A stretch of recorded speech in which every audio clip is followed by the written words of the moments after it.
I need a husband. I need a husband by tomorrow, I said louder than I should have, hoping for a miracle. And it actually happened, just not in the way I wanted. A dangerous mobster showed up saying he would save me, but not in the way I expected. Welcome to my library. I'm Lena, and our story is just beginning.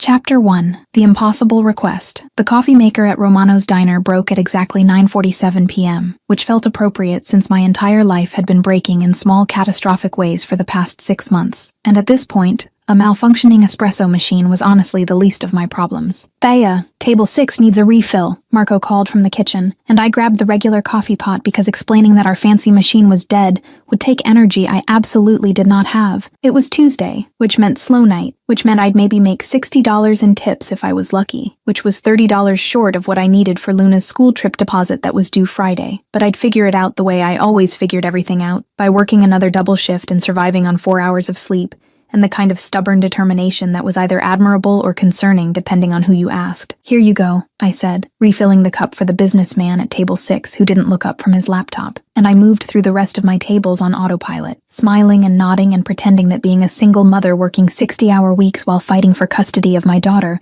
was totally manageable and not slowly destroying me from the inside out. My phone buzzed in my apron pocket around 10:15, and I almost ignored it because phones buzzing during shifts were usually either spam calls or my mother asking if I was eating enough. But something made me check, and I felt my stomach drop when I saw my lawyer's name. I ducked into the back hallway near the bathrooms where Marco couldn't see me slacking off, and answered with hands that were already shaking. "And Caroline, hi, what's wrong?" "Thea," my lawyer said, and her tone told me everything I needed to know before she even continued. "We have a problem." Of course we did, because problems were apparently my brand now. "Margaret filed an emergency motion," Caroline continued, and I closed my eyes because Margaret was my ex-mother-in-law, the woman who'd been trying to take Luna from me since my husband died, the person who somehow had unlimited money for lawyers while I was rationing coffee grounds. "She's claiming that your work schedule constitutes neglect, that Luna needs a more stable home environment. I work to provide for my daughter," I said, my voice coming out sharper than intended. "That's not neglect. That's called being a parent." "I know," Caroline said gently, but the judge granted an emergency hearing, tomorrow at 2 p.m. The world tilted sideways, and I pressed my hand against the wall to steady myself. "Tomorrow? How is that legal?" "She has connections," Caroline said, which was lawyer speak for money buys faster court dates. "And Thea, there's more. She's specifically citing your single status as a concern. She's arguing that Luna needs a 2-parent household, that you can't provide the stability she needs alone." I laughed, the sound coming out slightly hysterical, because of course my dead husband's mother was using the fact that he died against me, like I'd chosen to be widowed at 26 with a 4-year-old daughter and medical bills that would take me a decade to pay off. "So what do I do?" I asked, and I hated how small my voice sounded. "Show up tomorrow and prove her wrong," Caroline said. "Dress professionally, bring documentation of Luna's school records and medical appointments. Show the judge you're an involved parent despite the work schedule. We'll argue that a working mother shouldn't be penalized for providing for her child." "Will that be enough?" I asked, though I already knew the answer. "I don't know," Caroline admitted. "Margaret has a lot of resources and a very expensive legal team, but we'll fight. Okay, we'll fight hard." We hung up with plans to meet at the courthouse at 1:30, and I stood there in the dim hallway with my phone clutched in my shaking hand and tried very hard not to completely fall apart. Tomorrow at 2 p.m., my ex-mother-in-law was going to try to take my daughter away from me, and the best defense I had was, "Look, I'm doing my best," which apparently wasn't good enough for the legal system. I needed something more. I needed something impossible. I walked back into the diner in a daze, and Marco took one look at my face and asked if I was okay, and I opened my mouth to say something reassuring, and instead, what came out was, "I need a husband by tomorrow." The words hung in the air, too loud in the quiet diner, and I watched several of my regulars look up with varying degrees of confusion and amusement. Old Mrs. Patterson at table 3 actually laughed. "Don't we all, honey? I'm serious," I said, and I was, sort of, in the hysterical way that happens when your life is actively imploding. "I have a custody hearing tomorrow, and apparently being a single working mother makes me unfit. So what I need is a husband. By tomorrow, at 2 p.m. "That's not how marriage works," Marco said, but he was smiling like this was a joke. "I know that's not how marriage works," I said, my voice going higher. But I also know that Margaret Richardson has 3 lawyers and a judge who apparently think single mothers are suspicious, and I have $60 in tips and 4 hours of sleep and a coffee maker that just died. So yes, Marco, I'm aware that's not how marriage works, but I'm fresh out of better ideas. I was spiraling. I knew I was spiraling, could feel the panic rising in my chest like water filling a sinking ship, and I should have stopped talking, but the words kept coming. I need someone to sit in that courtroom and make me look stable. I continued to absolutely no one and everyone, but someone who can pretend for 2 hours that I'm not alone, that Luna has a family, that we're this perfect unit that Margaret can't tear apart because we're already complete. I'll do it. The voice came from the corner booth, deep and careful, and I turned to find a man I hadn't even noticed was there. And when our eyes met, I felt something electric and familiar shock through me, even though I couldn't place why. He was maybe 30, dressed in dark jeans and a jacket that looked expensive in the deliberately understated way that actually expensive things did, and there was something about his face, sharp cheekbones and dark eyes and a mouth that looked like it smiled rarely, that made my breath catch for reasons I didn't have time to examine. I'm sorry. What? I managed. I'll do it, he repeated, standing up and moving toward me with the kind of confidence that suggested he'd thought this through while I'd been having a public breakdown. I'll be your husband, for the hearing. That's insane, I said, even as something in me wanted to say yes immediately. I don't even know you. You know me, he said, and something in his tone made me look at him more closely, really look, and suddenly I saw past the years and the expensive clothes and the way he carried himself now. Reese, I whispered, and watched him nod once. Reese Donovan, who'd lived 3 streets over from my childhood home, who'd gone to the same high school for 2 years before disappearing, who I'd had exactly 7 real conversations with, and approximately 1,000 imagined ones, because he'd been beautiful and dangerous and completely off limits. You remember, he said, and there was something vulnerable in the way he said it. It's been 12 years, I said, my brain struggling to process this on top of everything else happening. What are you even doing here? Eating pie, Reese said, gesturing to the half-finished slice on his table. But now I'm apparently volunteering to be your temporary husband. You can't be serious, I said. I'm very serious, he replied, and his eyes held mine with an intensity that made my pulse spike. You need someone to sit in that courtroom tomorrow and make you look stable. I can do that. I'm good at looking stable. Why? I asked, because this made no sense. Because people didn't just volunteer to fake marry strangers, even if those strangers were technically childhood acquaintances. Why would you help me? Something complicated flickered across his expression, there and gone too quickly to identify. Because you asked. And because I can. That's not a reason, I said. It's the only reason you're getting right now, Reese said. Do you want my help or not? I should have said no, should have thanked him for the insane offer and gone back to my tables and figured something else out. But I was desperate and terrified, and he was standing there looking at me like this was actually possible. What would it involve? I asked, and I watched his shoulders relax slightly like he'd been worried I'd refuse outright. We get married at City Hall tomorrow morning, Reese said, pulling out his phone. 9 a.m. I'll handle the paperwork. Then we show up to your hearing at 2 as a legally married couple. I sit there and look supportive, and after the judge rules in your favor, we can annul it quietly. You really think it's that simple? I asked. No, he admitted, but it's simpler than losing your daughter. The words hit hard because he was right, because I would do anything to keep Luna, including marry a man I barely knew who'd materialized out of my past like some kind of convenient plot device. I can't pay you, I said, needing him to understand. I have about $200 in savings, and that needs to last until my next paycheck. I'm not asking for money, Reese said. Then what are you asking for? He was quiet for a moment, and I saw something that looked almost like pain cross his face before he controlled it. Nothing you can't give. Just show up tomorrow,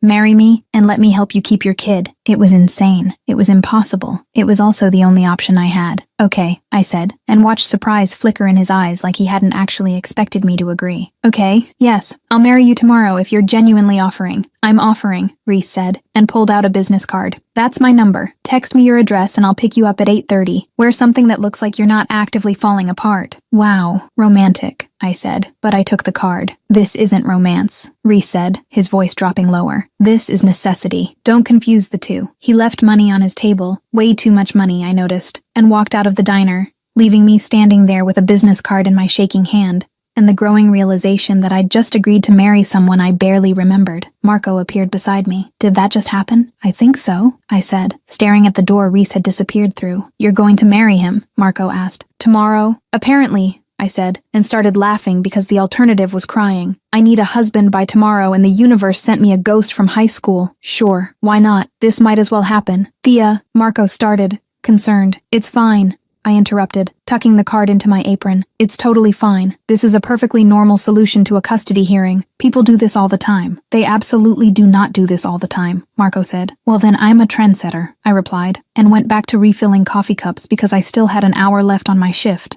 and a life that apparently now included a spontaneous wedding. I texted my mother around 11 to let her know I was picking Luna up early from her place tomorrow because I had something important to handle, which was the understatement of the century, and she responded immediately. Mom, is everything okay with the hearing? Me, I'm handling it. I'll explain later. Just need Luna home tomorrow night. Mom, okay, sweetie, you know I'm here if you need anything. I did know that, but what I needed was something my mother couldn't provide, something nobody could provide except apparently Reese Donovan, who I hadn't seen in 12 years, and who just offered to marry me in a diner at 10 p.m. on a Tuesday. When my shift finally ended at midnight, I walked to my car on shaking legs and sat in the driver's seat for a long moment, just breathing, trying to process what I'd agreed to. Tomorrow, I was getting married, to Reese Donovan, to save my daughter. And the strangest part wasn't even the marriage. It was the way he'd looked at me when he'd said, "You know me," like those words meant something more than they should, like we had a history deeper than 7 conversations and mutual awareness of each other's existence. But I didn't have time to analyze his motivations or second-guess this decision, so I drove home to my tiny apartment and tried to find something in my closet that looked like stable married woman instead of exhausted single mother on the edge of breakdown. And when I finally fell into bed at 2 a.m., my last thought before sleep claimed me was, I'm getting married tomorrow, and I have absolutely no idea if this is going to save me or destroy me. Chapter 2. What we were and weren't. I woke up at 6 a.m. to my alarm and the immediate visceral memory that I was getting married in 3.5 hours. And for about 30 seconds, I lay there convinced it had been a stress-induced hallucination brought on by too much coffee and impending legal doom. Then I saw Reese's business card on my nightstand. Simple black text on cream paper that just said Reese Donovan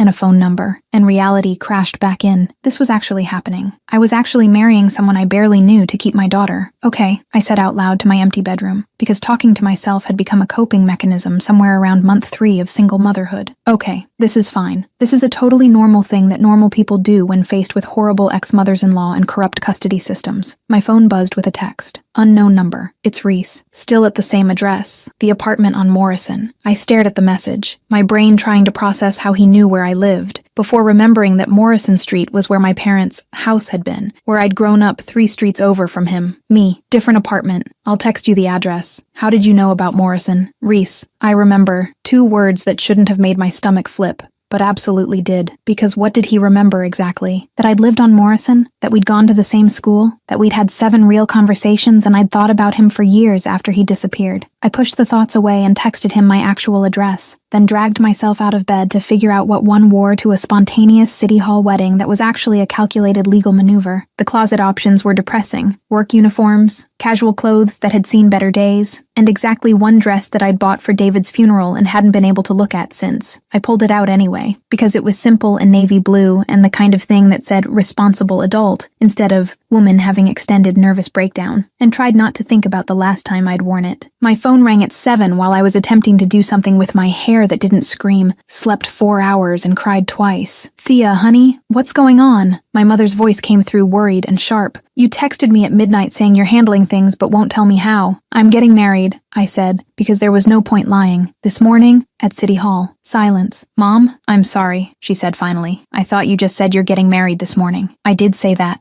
I confirmed, giving up on my hair and pulling it into a bun. To Reese Donovan. Remember him? Lived on Parkwood? Went to Lincoln High for a while? The Donovan boy. My mother's tone shifted into something complicated. Thea, those people were. I know what his family was involved in, I interrupted gently. But it's just for the custody hearing. He's helping me look stable for the judge. By marrying you? It was his idea, I said, which sounded insane even to my own ears. And you just agreed to marry someone you haven't seen in over a decade. I'm desperate, Mom, I said, and my voice cracked slightly. Margaret is trying to take Luna. This might be the only thing that stops her. My mother was quiet for a long moment, and when she spoke again, her voice was softer. Okay. If this is what you need to do, I support you. But Thea, be careful. The Donovan family isn't Reese, I finished. Whatever his family was, he's not them. You don't know that, my mother said. You don't know anything about who he is now. She was right, but I didn't have the luxury of caution, so I just promised to call her after the hearing and hung up before she could talk me out of this. By 8:15, I was dressed and anxious, and rereading the same paragraph in Luna's custody paperwork for the 5th time when my phone buzzed. Reese. Outside. I grabbed my purse and the folder Caroline had given me with all my documentation, took one last look at myself in the mirror, exhausted but presentable, which was honestly the best I could manage, and went downstairs to find a black car waiting with Reese Reese leaning against it. He looked different in daylight. Or maybe I just hadn't really looked at him last night through the panic fog. But standing there in dark slacks and a white shirt with his sleeves rolled up, he was objectively, undeniably attractive in a way that made me briefly forget why I was getting into his car. "Morning," he said, opening the passenger door. "You look nice." "I look like I slept 4 hours," I corrected, but slid into the leather seat anyway. "That too," Reese agreed, moving around to the driver's side. "But nice also." We drove in silence for a few blocks, and I watched the familiar streets pass while trying not to think about how surreal this entire situation was. And then Reese spoke. "You really don't remember me, do you?" I turned to look at him, surprised by the question. "I remembered you last night. Reese Donovan, lived on Parkwood. Was at Lincoln for sophomore and junior year before you disappeared." "I didn't disappear," he said, his hands tightening slightly on the steering wheel. "I left." "What's the difference?" "Disappearing implies you don't have control," Reese said. "I chose to leave." "Why?" I asked, because that had always been the question, the mystery that had lingered even after I'd moved on with my life. He was quiet for long enough that I thought he wouldn't answer, but then, because staying was dangerous, for me and for anyone near me. The words settled between us with weight I didn't quite understand, and I was about to ask what he meant when he pulled into the City Hall parking lot. "We're here," he said unnecessarily. "Ready to get married?" "Not even remotely," I admitted. But let's do it anyway." 12 years ago, I was 16,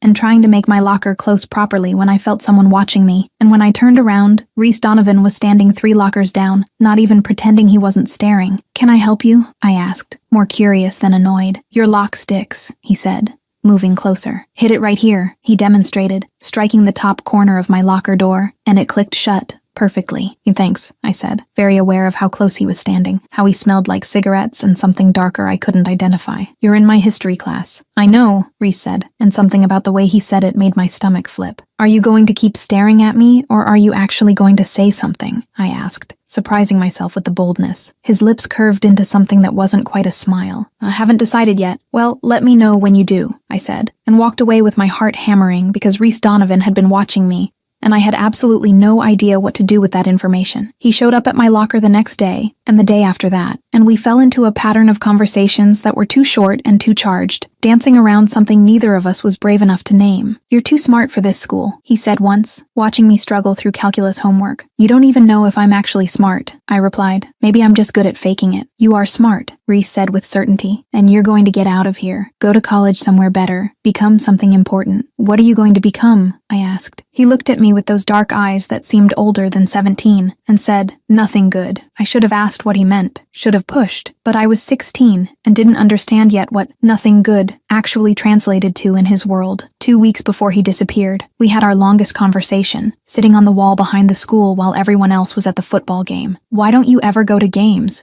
Reese asked. "Because I'd rather be here," I said. "Why don't you?" "Same reason," he replied, and our eyes met with that electric awareness that had been building between us for months. "Thea," he said, my name sounding different in his voice, and I thought he might kiss me, thought this might be the moment everything changed, but instead he said, "You should stay away from me." "Why?" I asked, my heart sinking. "Because I'm not going to be here much longer," Reese said, "and I don't want you caught up in what I'm leaving behind." "What are you leaving behind?" I asked. "Things you're better off not knowing about," he said, and then he was gone, walking away before I could respond. I didn't see him again after that. He just stopped coming to school, stopped showing up anywhere, and by the time I finally worked up the courage to ask someone what happened, his family had moved away and nobody knew where. Present-day City Hall was surprisingly busy for 9 a.m. on a Wednesday, and Reese navigated us through the bureaucracy with the kind of efficiency that suggested he'd done research, filled out forms, brought all necessary documentation without me having to ask. "How did you know my social security number?"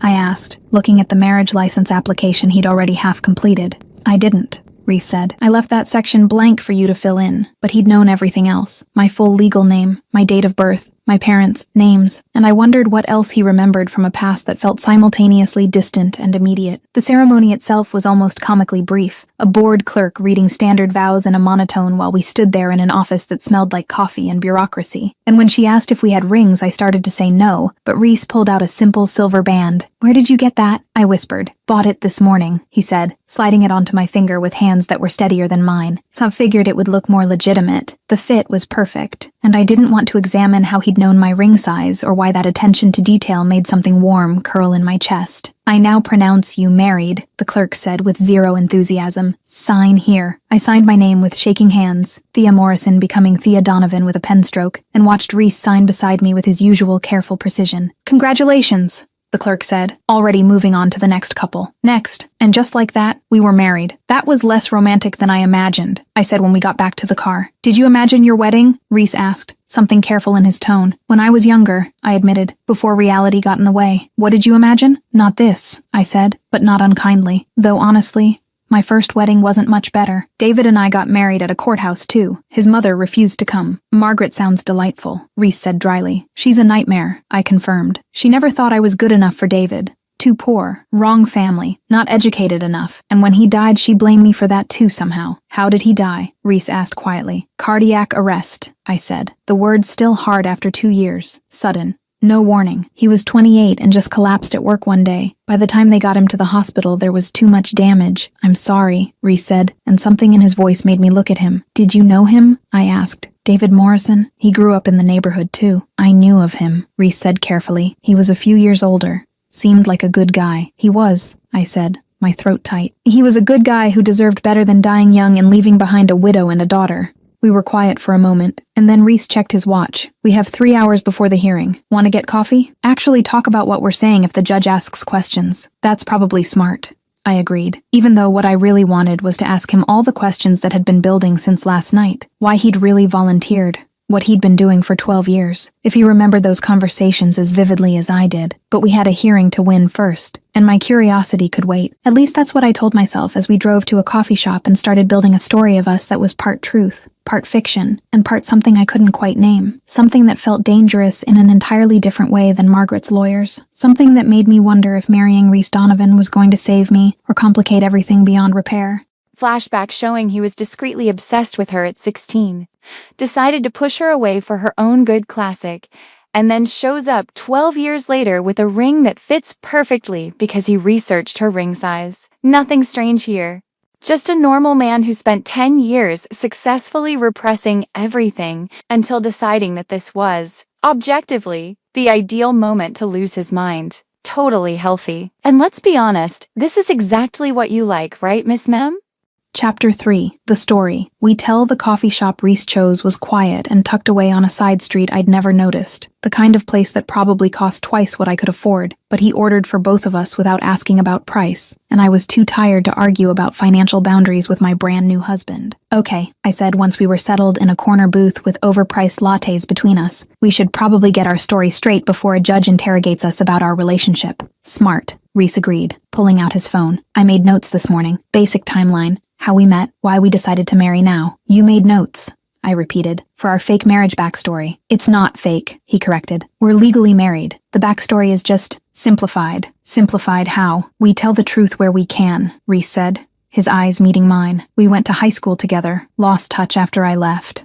Reconnected recently, and realized we'd both been thinking about each other for years. The last part made my stomach flip stupidly. Had you been thinking about me? Yes, he said simply, no elaboration, and I didn't know what to do with that honesty. Okay, I managed. So we reconnected. How? I saw you at the diner, Reese said. Recognized you immediately. Came back a few times. Worked up the courage to talk to you. We started dating. When did this supposed dating start? I asked. 2 months ago, he said. Long enough to be serious, but not so long that people question why they haven't heard about it. And why didn't I tell anyone? I challenged. Because that was exactly what Margaret's lawyers would ask. Because you're private, Reese said. Because you wanted to make sure it was real before involving Luna. Because after everything with David, you were cautious about introducing someone new into your daughter's life. I stared at him, impressed despite myself. You're good at this. I've had practice lying to people, he said, and there was something bitter in his tone. Though this isn't entirely a lie. What part is true? I asked. His eyes held mine with an intensity that made my breath catch. I did recognize you immediately. I did come back to the diner multiple times, and I have been thinking about you for years. Why? The question came out softer than intended. Because you were the one good thing in my life back then, Reese said, and then I walked away from you without explanation. Because I was a coward who thought leaving was noble instead of cruel. The confession hung between us, raw and unexpected, and I felt something shift in how I was seeing him, seeing this entire situation. You weren't cruel, I said quietly. You were 17 and dealing with things I didn't understand. You still don't understand, Reese said, looking away. And that's probably better, is it? I challenged. Because right now I'm married to someone who I barely know, trusting him with my daughter's future, and I have no idea what I'm actually getting into. You're getting a husband who will sit in that courtroom and convince a judge you're stable, Reese said. That's all you need to know. That's not all I want to know, I countered. What have you been doing for 12 years? Where did you go? What kind of work do you do that lets you drop everything to marry a stranger on a Wednesday morning? Reese was quiet for a long moment, his fingers tracing patterns on his coffee cup, and when he spoke, his voice was carefully measured. I work in business consulting. I have flexible hours, and you're not a stranger, Thea. You never were. Business consulting, I repeated skeptically, because something about the way he said it felt like another simplification. Yes, that's vague. It's accurate, he said, meeting my eyes again. I help businesses restructure, renegotiate contracts, handle complicated transitions. It pays well, and I'm good at it. And that's why you can just take a day off to play husband, I asked. I'm the boss, Reese said with a slight smile. I make my own schedule. I wanted to push more, to ask harder questions, but my phone buzzed with a text from Caroline, asking me to confirm I'd be there early, and reality crashed back in. We should go over possible questions, I said, pulling out the folder. Margaret's lawyers are going to try to make me look unstable, irresponsible, incapable of providing proper care. How do they plan to do that? Reese asked, his tone shifting to something more focused. They'll bring up my work schedule, I said, scanning Caroline's notes. The fact that Luna stays with my mother 3 nights a week. They'll probably mention the apartment, try to make it sound unsafe or inadequate. They might bring up David's death, suggest I'm not emotionally stable enough. That's bullshit, Reese said flatly. It's legal strategy, I corrected. They're not trying to be fair. They're trying to win. Then we make sure they don't, Reese said, and there was steel in his voice now. Walk me through what they might ask me. We spent the next hour rehearsing answers, building our story into something believable and consistent, and I watched Reese absorb information and adapt with frightening efficiency, like he'd done this before in different contexts. How involved are you with Luna? He asked at one point. I will say moderately involved, I said. You've met her several times, spent time with both of us, but we've been taking it slow. You're not trying to replace her father, just supporting both of us. Have I actually met her? Reese asked. No, I admitted. I wasn't lying when I said I'm cautious about introducing people. Luna doesn't know you exist. Something complicated crossed his expression. What will you tell her after the hearing? The truth, I said. And that you're helping us, that it's temporary, that she shouldn't get attached. You think she'd get attached? He asked quietly. She's 4, I said. She gets attached to everyone. She asked the mailman if he wanted to stay for dinner last week. Reese's lips curved into an almost smile. She sounds like you. She's braver than me, I said. Less scared of people leaving. People leave her often, he asked, and I heard something protective in his tone. And David left, I said, even though that wasn't fair. Not by choice, but she doesn't understand that. And Margaret has been threatening to take her for months. So yes, Luna's world feels unstable right now. We'll fix that today, Reese said with certainty. You sound confident. I am confident, he replied. Margaret Richardson might have money and lawyers, but she doesn't have the actual moral high ground. You're a good mother fighting to keep your child. That matters. It should matter, I corrected. But the system doesn't always work that way. Then we make it work, Reese said, and the conviction in his voice made me almost believe him. We arrived at the courthouse at 1:15, and Caroline met us at the entrance with relief written all over her face. Thank God you're here, she said, then did a double take when she saw Reese. And you brought someone. Caroline. This is Reese Donovan, I said, my voice steadier than I felt. My husband. Caroline's eyes went wide. You're what? We got married this morning, I said, showing her the ring. City Hall. Very simple. This is what you meant about showing stability, right? I meant demonstrate involvement in Luna's life, not spontaneously marry someone, Caroline said, but I could see her lawyer brain already working, though this does change things. Margaret's entire argument is based on your single status. That's the idea, Reese said, offering his hand. Reese Donovan. I'm here to support Thea and help prove Luna has a stable home. Caroline shook his hand slowly, studying him with the kind of assessment that made me nervous. How long have you two been together? 2 months officially, Reese said smoothly, but we've known each other since high school. Recently reconnected and realized what we'd both been missing. And you married her this morning, Caroline repeated, the same day as her custody hearing. I married her this morning because I love her, Reese said, his hand finding mine with perfect timing, and because I wanted to make sure the court understood that Luna has a family. that Thea isn't alone in this. The lie came out so naturally I almost believed it myself, and I watched Caroline's skepticism start to crack. Okay, she said finally. Okay, this is insane, and possibly the worst timing ever, but it might actually work. Margaret's lawyers will argue it's suspicious, but at least now we can counter their stability claims. What do we need to do? I asked. Present a united front, Caroline said. Reese,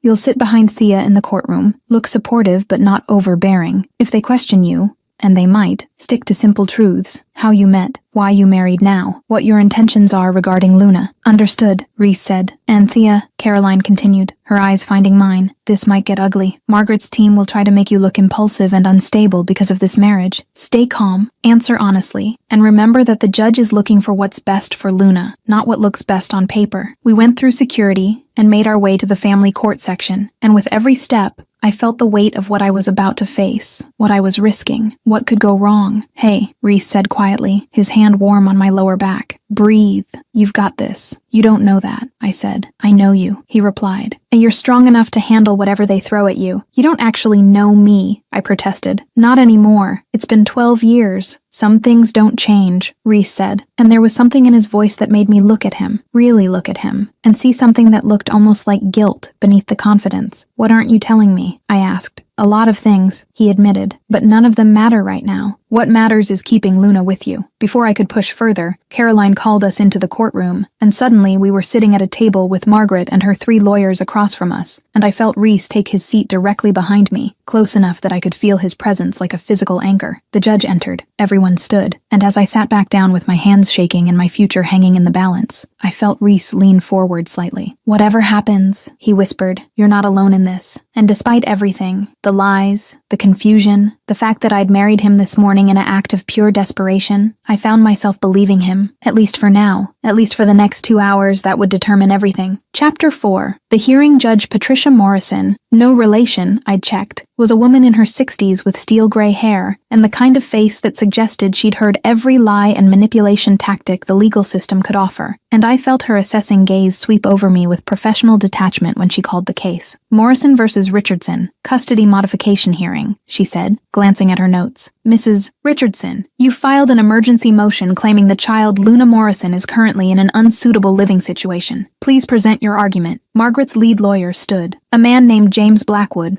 who looked like he charged $1,000 an hour, and I watched him arrange his papers with deliberate precision before speaking. Your Honor, we're here today because we're concerned about the welfare of 4-year-old Luna Morrison, he began, his voice carrying that practiced sympathy that made my skin crawl. While we acknowledge that Mrs. Morrison loves her daughter, love alone doesn't constitute proper care. I felt Reese shift behind me, his presence solid and grounding. The facts are straightforward, Blackwood continued. Ms. Morrison works 60-plus hours weekly between 2 jobs, leaving Luna in various care situations. The child spends 3 nights per week with her grandmother, attends daycare during work hours, and is frequently shuffled between locations. This lack of stability is concerning. Ms. Morrison works to provide for her child, Caroline countered immediately. Man, that's not neglect. That's responsible parenting. Perhaps, Blackwood said smoothly, but there are also concerns about Mrs. Morrison's emotional state. Her husband died tragically 2 years ago, and she's had little time to process that grief while working multiple jobs. We question whether she's capable of providing the emotional support Luna needs. That's offensive and baseless,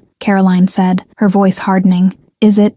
Blackwood pulled out a document. Ms. Morrison has missed 2 therapy appointments that were court-ordered after her husband's death. She's defaulted on medical bills. Her apartment is in a building with 3 code violations currently under review. I felt my face heat because those things were true, even if the way he framed them was designed to make me look neglectful instead of struggling. Additionally, Blackwood continued, Ms. Morrison has demonstrated impulsive decision-making that calls her judgment into question. Such as, Judge Morrison asked, such as getting married this morning, Blackwood said, and I felt the courtroom shift. To a man, we can find no record of her having any relationship with prior to today. A man whose family has documented connections to organized crime in this city. My stomach dropped, and I felt Reese go very still behind me. Your Honor, Caroline said quickly, Mrs. Morrison's marriage is not relevant to this hearing. It's highly relevant, Blackwood interrupted. My client is concerned that Ms. Morrison married a stranger with a questionable background in a desperate attempt to appear stable for this hearing. That's not stability, that's deception. Mr. Donovan is not a stranger to my client, Caroline argued. They attended high school together and recently reconnected. How recently? Judge Morrison asked, her eyes finding mine. I swallowed hard. 2 months ago, Your Honor. And you married him this morning, the judge said. The same day as this hearing. Yes, I admitted, because lying would only make things worse. That does seem convenient, Miss Ira Morrison. It's not about convenience, I said, my voice steadier than I felt. It's about commitment. Reese and I reconnected and realized we wanted to build a life together. The timing might seem sudden, but when you know something's right, waiting feels pointless. How romantic, Blackwood said dryly. Your Honor, may we question Mr. Donovan about this sudden marriage? Judge Morrison looked at Reese, who was sitting perfectly still with his hands clasped and his expression neutral. Mr. Donovan, please take the stand. I watched Reese move to the witness box with that same predatory grace from last night, and when he was sworn in and seated, Blackwood approached with the look of a shark smelling blood. Mr. Donovan, you married Ms. Morrison this morning, correct? Yes, Reese said calmly. After dating for 2 months. Yes? And before today, when was the last time you'd seen Ms. Morrison prior to these 2 months? Reese didn't hesitate. On 12 years ago, we went to high school together. 12 years, Blackwood repeated. That's quite a gap. What prompted you to suddenly reconnect? I saw her at her workplace, Reese said. Recognized her immediately. Started coming back to see if she'd remember me. And she did remember you. Eventually, Reese said, his eyes briefly meeting mine. How convenient that this rekindled romance happened to coincide with Ms. Morrison's custody issues, Blackwood said. I wasn't aware of her custody issues when we started dating, Reese replied evenly. She didn't tell me about them until recently because she's private about her struggles, or because the relationship is fabricated, Blackwood suggested. Objection, Caroline said. Speculation. Sustained, Judge Morrison said. Mr. Blackwood, do you have actual questions? Yes, Your Honor, Blackwood said, turning back to Reese. Mr. Donovan, what do you do for a living? I'm a business consultant, Reese said. That's vague. Can you be more specific? I help businesses restructure debt, renegotiate contracts, handle complicated transitions. And your family? Blackwood pressed. Well, the Donovan family has quite a reputation in this city, doesn't it? I watched Reese's jaw tighten slightly. I'm not responsible for my family's reputation, but you are connected to them, Blackwood said. Your father, Vincent Donovan, was investigated by the FBI for racketeering. Your uncle served time for fraud. Your family business was shut down by federal authorities when you were 18. All true, Reese said calmly. None of which has anything to do with me or my relationship with Thea, doesn't it? Blackwood challenged. You grew up in a family involved in criminal enterprise. How can we trust that you're a suitable influence on a young child? Because I'm not my family, Reese said, and there was steel in his voice now. I left that world when I was 17 specifically because I didn't want any part of it. I built my own career, my own life, completely separate from them. Yet you married a woman you barely know the same day she's fighting for custody, Blackwood said. That seems like the kind of calculated move someone trained in manipulation might make. It's the kind of move someone makes when they love someone and want to support them, Reese corrected. I married Thea because I want to be part of her life and Luna's life. Not to manipulate a court system, but because I care about them. The way he said it, with such quiet conviction, made something in my chest tighten painfully. You've met Luna? Blackwood asked. Not yet, Reese admitted. Thea wanted to be sure about us before involving her daughter. That's responsible parenting. Not neglect, or convenient timing, Blackwood said. But I could see he wasn't landing the hits he wanted. No further questions, he said finally, and Reese returned to his seat behind me. Your Honor, Caroline said, standing. I'd like to call Ms. Morrison to speak about her parenting and her relationship. I took the stand with shaking hands, got sworn in, and tried to remember every piece of advice Caroline had given me about staying calm and honest. Mr. Morrison, Caroline began gently, can you tell us about your typical week with Luna? I took a breath. I work Tuesday through Saturday at Romano's Diner, usually 6 a.m. to 2 p.m. Luna stays with my mother those mornings, and I pick her up after my shift. We have lunch together. I help with any preschool activities. We play, read books, normal afternoon things. 3 nights a week my mother keeps her overnight so I can work an evening shift. But the other nights Luna is with me, and on your days off, Sundays and Mondays are just us, I said, and my voice warmed thinking about it. We go to the park, the library, sometimes the children's museum if I can afford admission. We cook together. She helps me with laundry. We watch movies. She's my entire world. Your Honor, Blackwood interrupted. This is very touching, but it doesn't address the fundamental concern about stability. Let her finish, Judge Morrison said sharply. Thank you, Your Honor, Caroline said. Ms. Morrison, Mr. Blackwood mentioned missed therapy appointments and medical bills. Can you explain those circumstances? The therapy appointments were scheduled during my work hours, I said, I asked to reschedule, but the office couldn't accommodate evening slots, and I couldn't afford to miss work. I tried to explain that to the court coordinator, but the request got denied. And the medical bills. From my husband's death, I said, my throat tight. David had a cardiac arrest at work. The ambulance, the hospital, all of it happened so fast. Insurance covered some, but not all, and I've been making payments when I can. I'm not defaulting. I'm just paying slowly because I have to prioritize rent and food. The code violations in your building, Caroline prompted. A broken railing in the stairwell that the landlord hasn't fixed. A faulty fire alarm in one unit, and peeling paint in the lobby, I said, none of which affect my actual apartment, which is clean and safe and has everything Luna needs. Hardly sounds like the unsuitable environment Mr. Blackwood described, Caroline said. Your Honor, Blackwood stood again. The question isn't whether Miss Morrison loves her child. It's whether she can provide the stability Luna deserves. Mrs. Richardson can offer private schools, a full-time parent, a stable home without code violations or financial stress. Mrs. Richardson can offer money, I interrupted, and Caroline shot me a warning look, but I couldn't stop. She can't offer love. She barely tolerated me when David was alive, and she's using Luna to punish me for not being the daughter-in-law she wanted. This isn't about Luna's welfare, it's about control. Ms. Morrison, Judge Morrison started. I'm sorry, Your Honor, but it's true, I said, my hands gripping the arms of my chair. Margaret has unlimited resources to throw at this case while I'm scraping by on tips and overtime. But I show up for every school event, every doctor's appointment, every bedtime story. I know Luna's favorite color changed from pink to purple last month. I know she's scared of the dark, but won't admit it because she thinks being brave means not being afraid. I know she still cries for her daddy sometimes, and I hold her and cry too, because I miss him just as much. My voice cracked, and I felt tears burning, but I pushed through. I'm not perfect. I work too much because I have to. I'm tired constantly. Sometimes I feed her cereal for dinner because I don't have energy to cook, but I love her with everything I have, and taking her from me won't give her stability. It'll break her heart. The courtroom was silent, and I realized I'd just had an emotional outburst that Caroline had specifically told me to avoid, but I couldn't take it back, and I wasn't sure I wanted to. Ms. Morrison, Judge Morrison said carefully, I understand you're emotional about this situation. I'm emotional because I'm her mother, I said, and no amount of money or lawyers changes that. Your Honor, Caroline interjected quickly, if I may, Miss Morrison has demonstrated consistent care for her daughter, despite extraordinary circumstances. She's a widow working multiple jobs to provide. She's maintained Luna's routine and stability as much as possible, and now she's married and building a more traditional family structure. A family structure built this morning, Blackwood interrupted. A family structure that exists, Caroline corrected. Mr. Donovan has committed to supporting both Miss Morrison and Luna. That's exactly the stability this court should encourage, not punish. Judge Morrison looked between us all, her expression unreadable, and I felt Reese lean forward behind me, close enough that I could almost feel his hand on my shoulder, even though he wasn't touching me. I'm going to take a brief recess,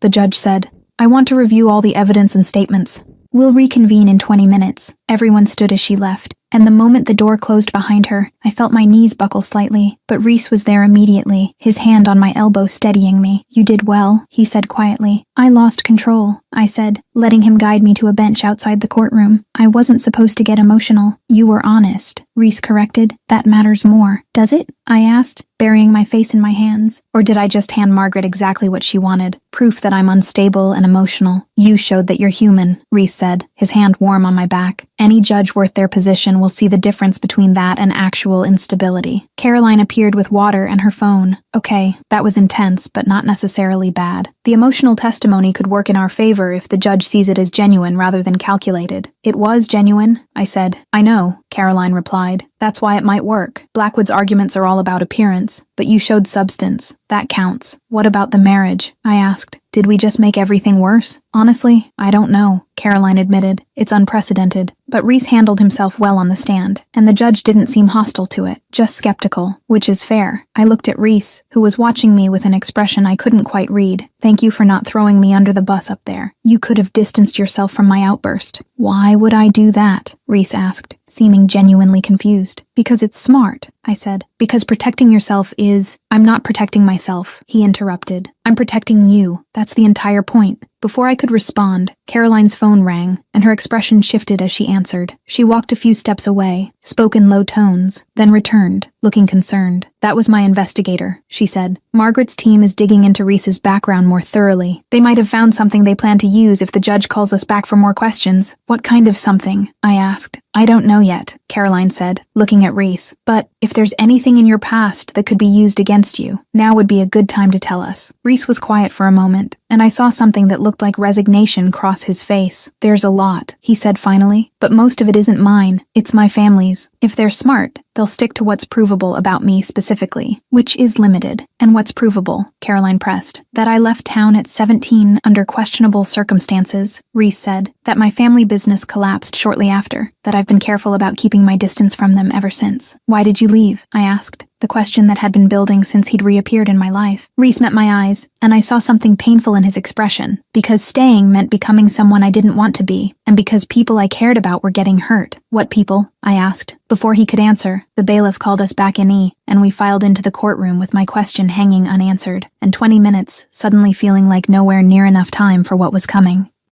She defended herself with raw emotion. He stayed calm on the stand despite attacks on his family. And now Margaret's team is digging into his past, which definitely involves her father somehow. The truth is coming, and it's going to hurt. Chapter 5. The Verdict, and What Comes After. Judge Morrison returned with a stack of papers, and an expression that gave nothing away, and I felt my heart hammering so hard, I was certain everyone in the courtroom could hear it. I've reviewed all testimony and evidence, she began, settling into her chair. This is not an easy case. Both parties clearly care about Luna's welfare, though they disagree fundamentally about what that welfare requires. I felt Reese shift behind me, his presence solid and grounding. Mr. Blackwood, your arguments about stability and resources are noted, Judge Morrison continued.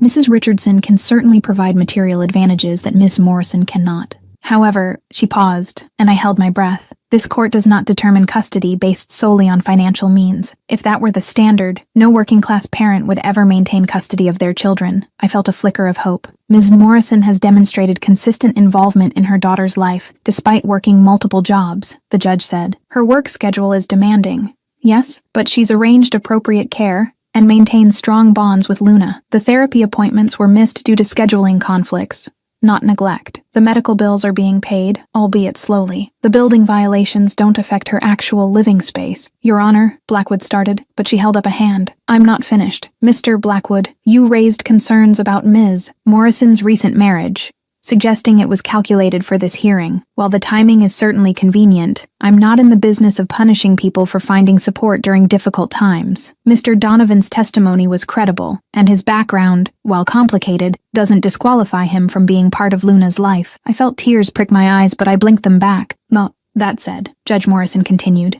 and my hope wavered. I am concerned about the lack of stability in Luna's current schedule. 3 nights per week with her grandmother, constant shuffling between locations. That's not ideal for a 4-year-old. Your Honor, that's because Mrs. Morrison works to support her child, Caroline started. I understand that, the judge interrupted, which is why my ruling is this. Custody remains with Mrs. Morrison. However, I'm ordering a reassessment in 6 months to ensure the marriage provides actual stability rather than just the appearance of it. I want to see evidence of consistent routine, reduced work hours if possible, and Luna's adjustment to the new family dynamic. Your Honor, that's hardly fair, Blackwood protested. It's completely fair, Judge Morrison said firmly. Mrs. Richardson, you can file for modification again in 6 months if circumstances warrant. But as of today, Luna stays with her mother. This hearing is adjourned. The gavel came down, and for a moment I just sat there in shock, not quite believing what I'd heard. I won. Luna was staying with me. Oh my God, I whispered, and Caroline was hugging me, saying something about this being a great outcome, but all I could process was that my daughter was still mine. I turned to find Reese standing right behind me, and without thinking I threw my arms around him, pressing my face into his chest while tears I couldn't control spilled over. Thank you, I said against his shirt. Thank you, thank you, thank you. His arms came around me carefully, like he wasn't sure he had permission, and I felt his hand settle on my back with gentle pressure. You did this, he said quietly. Now you won because you're a good mother, and the judge saw that. I just sat there. You were there, I said, pulling back to look at him.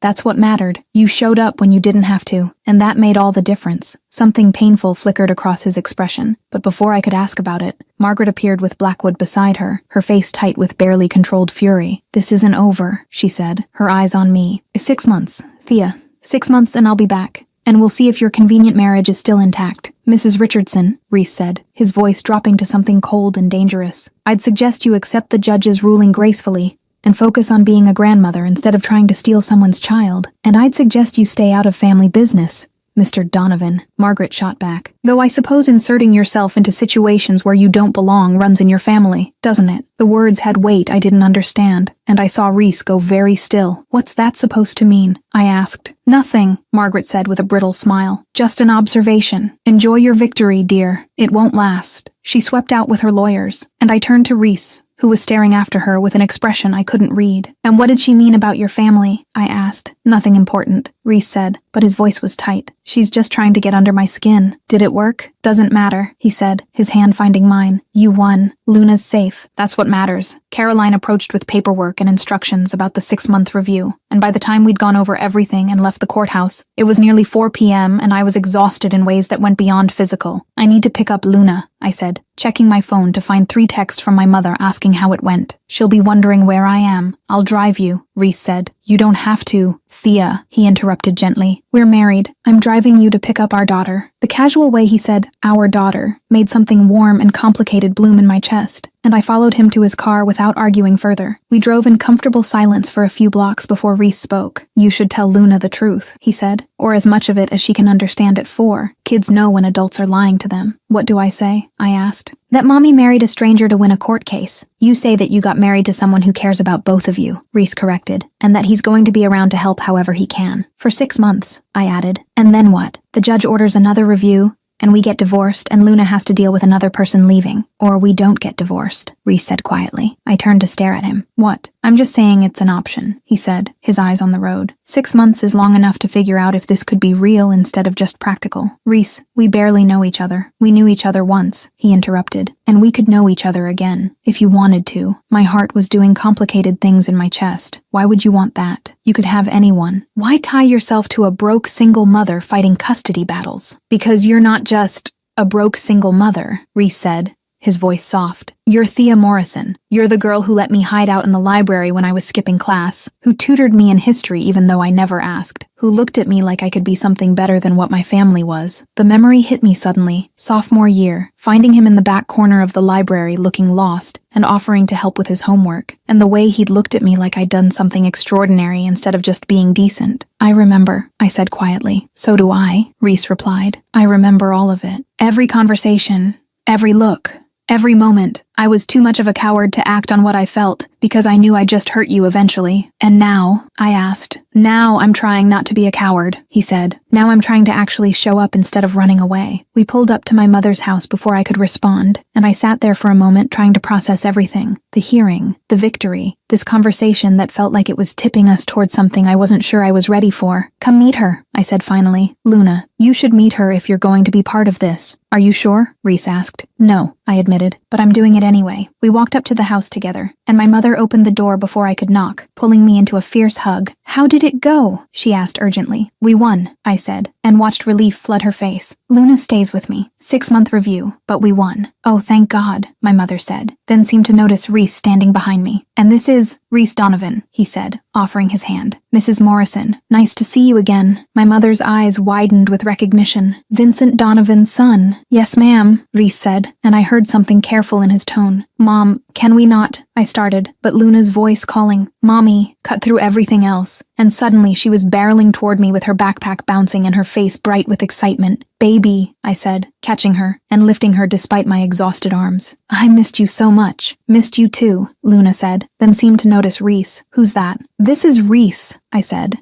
setting her down but keeping hold of her hand. He's someone very special to Mommy. He's going to be around a lot more now. Why? Luna asked with 4-year-old directness. Because he cares about us, I said, looking at Reese who was watching Luna with an expression that made my chest ache. And because we care about him. Luna studied Reese with the kind of assessment only small children can pull off. Do you like pizza? I love pizza, Reese said seriously. Good, Luna declared. Do you like princesses? I think princesses are very cool, he replied. Okay, Luna said, apparently satisfied. You can stay. I felt tears burn behind my eyes again, because if only all of life's complications could be solved with questions about pizza and princesses. Luna, baby, I need to tell you something, I said, kneeling down to her level. Mommy and Reese got married today. Do you know what that means? Like in movies?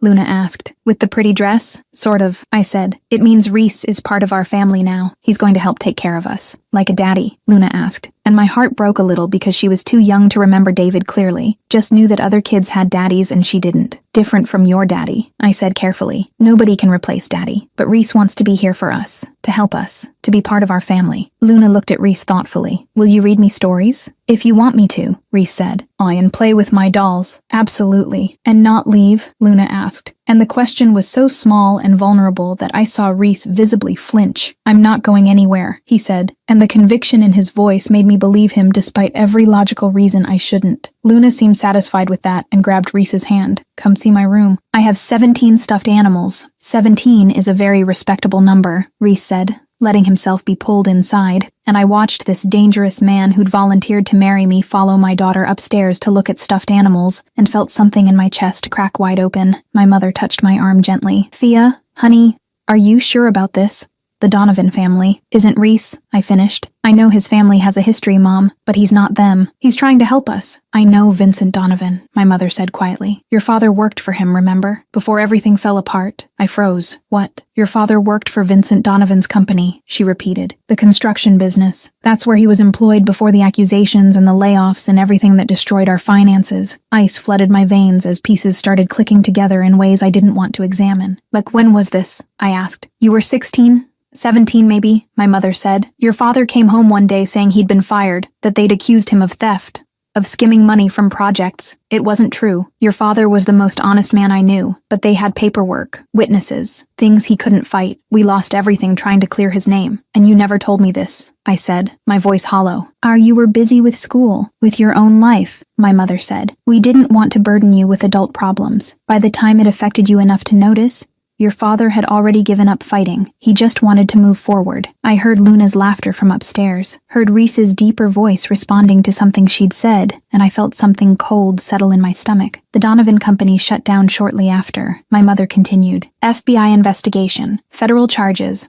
The whole family scattered. I always wondered if what happened to your father was part of whatever they were trying to hide. Mom, I said slowly, what exactly are you saying? I'm saying be careful, she replied. Reese Donovan might be a nice young man now, but his family destroyed ours 12 years ago. That's not something you can just forget because he's being helpful. I stood there in my mother's hallway with my world tilting sideways, and when Reese appeared at the top of the stairs with Luna on his hip, both of them smiling about something, I felt my heart break in a way I hadn't expected, because suddenly Margaret's comment made sense. Suddenly Reese's guilt made sense. Suddenly everything about why he'd volunteered to help me, why he'd shown up at that diner, why he'd been so insistent about making things right, it all made horrible, devastating sense. He wasn't helping me out of love or attraction or even simple kindness. He was trying to pay a debt I hadn't even known existed, a debt his family had created when they destroyed mine. Chapter 6. The Truth He Carried. I managed to keep it together through dinner. Pizza that Reese ordered without asking about cost. Luna chattering about her day at Grandma's. My mother watching us with worried eyes. But the knowledge sat in my stomach like a stone, getting heavier with each forced smile. Reese drove us back to my apartment around 7, Luna falling asleep in the back seat with her head against the window, and the silence between us felt different now, weighted with things I knew and things I needed him to confirm. I'll carry her up, Reese said when we parked, and I watched him lift Luna with careful gentleness, her small body curling instinctively against his chest, and something in me ached because she trusted him already, and I didn't know if that trust was built on lies. My apartment felt smaller with Reese in it, his presence filling the space in ways I wasn't prepared for, and I focused on the familiar routine of getting Luna changed into pajamas and tucked into bed, letting muscle memory override the chaos in my head. Reese read me 3 stories. Luna mumbled sleepily when I kissed her forehead. He does funny voices. Does he? I asked, my throat tight. Can he come back tomorrow? We'll see, baby, I said. Sleep now. She was out within seconds, the way only exhausted 4-year-olds can manage, and I stood there looking at her peaceful face and trying to figure out how to handle what came next. Reese was in the living room when I emerged, standing by the window looking out at the parking lot, and the tension in his shoulders told me he knew something had changed. Your mother told you, he said without turning around. And that my father worked for your family, I said, keeping my voice low so Luna wouldn't wake. That he was accused of theft and fired and we lost everything because of it. Yeah, she mentioned that. Reese turned finally, and the guilt on his face was so raw it almost made me feel sorry for him. Almost. Thea, is it true? I interrupted. Did your father's company destroy my family? Yes, he said, and the simple honesty of it hurt worse than a lie would have. Your father was a foreman on one of our construction sites. Someone was skimming money from materials budgets. When the FBI started investigating, they needed a scapegoat. Your father was convenient. I felt like I'd been punched. Convenient. He was honest, kept perfect records, had access to the accounts, Reese said, his voice hollow. They framed him with falsified documents and testimony from people my father paid off. Your dad lost his job, his reputation, everything. And you knew, I said, the pieces falling into place with devastating clarity. You knew this was happening. I was 17, Reese said, but it sounded like an excuse even to his own ears. I found out by accident, overheard my father and uncle planning it. I confronted my father, told him your dad was innocent, that this was wrong. What did he say? I asked, though I already knew the answer wouldn't make this better. He said, business was business, Reese replied, that your father was collateral damage, that I needed to learn how the real world worked if I was going to take over someday. And you just accepted that, I challenged, anger starting to burn through the shock. You just let them destroy an innocent man and his family. No, Reese said sharply. I didn't accept it. I told my father I wouldn't be part of it, that I'd go to the FBI myself if he went through with it. But you didn't go to the FBI. I said. No, he admitted, because my father made it clear that if I talked, he'd make sure your family suffered even more. He'd manufacture more evidence, make it impossible for your dad to ever work again, maybe even get him arrested. I was 17 and terrified, and I believed him. So instead you just left, I said, and I heard the bitterness in my voice. You ran away and let my family fall apart while you,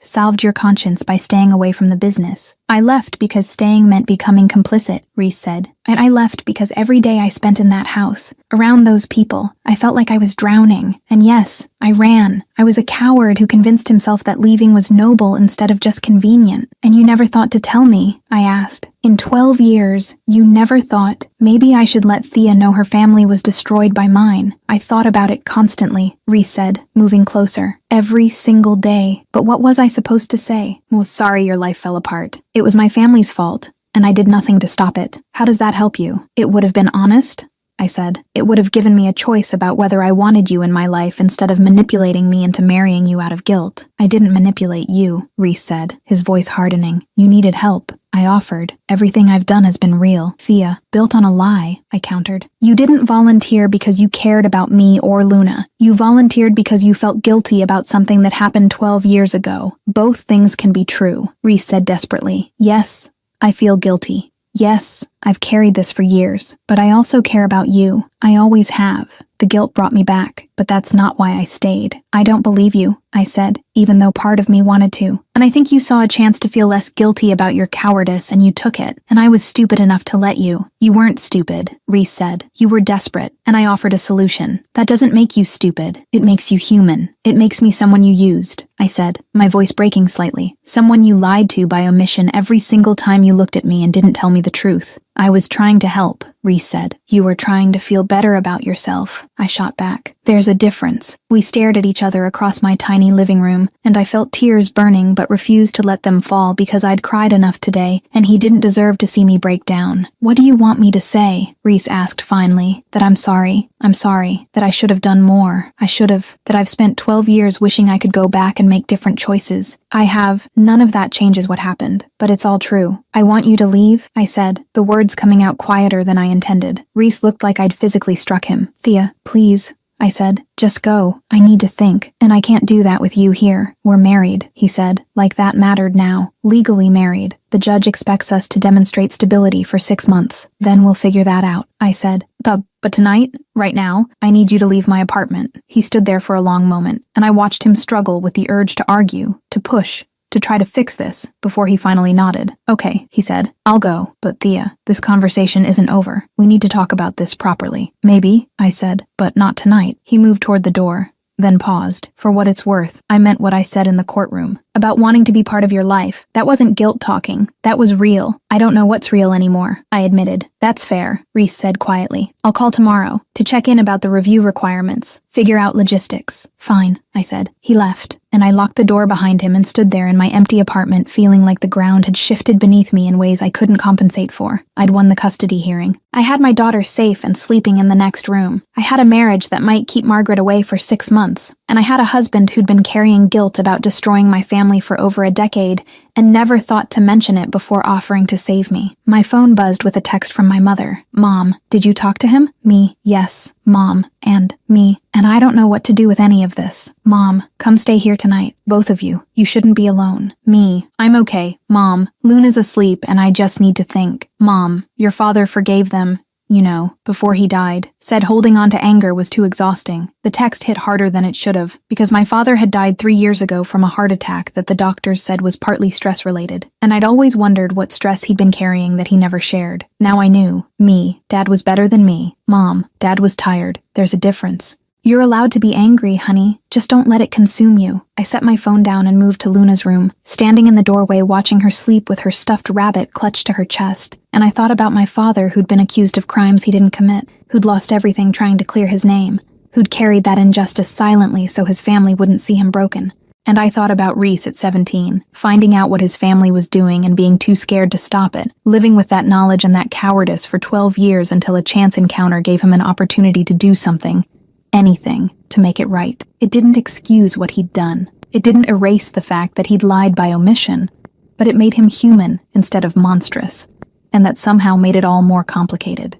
My phone buzzed again, this time with Reese's name. Reese, I know you don't want to hear from me right now, but I need you to know something. I didn't marry you to ease my guilt. I married you because 12 years ago, I was too much of a coward to be what you deserved, and I'm trying not to make that mistake again. I'm trying to show up, even if I did it wrong, even if I hurt you in the process. I'm here and I'm not running this time. That has to count for something. I stared at the text for a long time, reading it over and over, and I didn't know if it counted for anything or not. All I knew was that tomorrow I'd wake up still married to him, still bound by a 6-month review that required us to demonstrate stability, still trying to figure out if the man who'd saved me was also the boy who'd failed me, and somehow I'd have to find a way to exist in that complicated middle ground, at least until I figured out which version of Reese Donovan was real. Chapter 7. Showing up. The next 3 days existed in a strange limbo where I was legally married to someone I wasn't speaking to, and the cognitive dissonance was exhausting in ways that went beyond the normal single mother exhaustion I'd grown accustomed to. Reese texted every morning, simple, practical messages about the 6-month review requirements, asking if I needed anything, offering to help with Luna, and I responded with equally practical yes or no answers, because engaging further felt like opening a door I wasn't ready to walk through. Reese, the court wants documentation of stable living arrangements. I can put together a portfolio showing financial security and consistent routine if that helps. Me, that's fine. Reese, Luna's preschool fees are due next week. I can handle that. Me, I can pay my own daughter's school fees. Reese, I know you can, but we're married, which means legally it's our money now. Let me help. Me, fine. Luna asked about Reese approximately 17 times in those 3 days, wanting to know when he was coming back, if he was mad at us, if she'd done something wrong, and each question felt like a knife because I'd let her get attached to someone I wasn't sure we could trust. He's just busy with work, baby, I said on day 3 when she asked again at bedtime. But he still cares about us. Did you have a fight? Luna asked with the perception of someone who'd lived through her father's death and understood that adults didn't always tell the truth about why people disappeared. Sort of, I admitted, because lying felt worse than simplifying. But we're working on it. Daddy and Nana used to fight, Luna said quietly, meaning David and Margaret. And then Daddy died, and Nana got mean. My heart broke a little. Reese isn't going anywhere, sweetheart.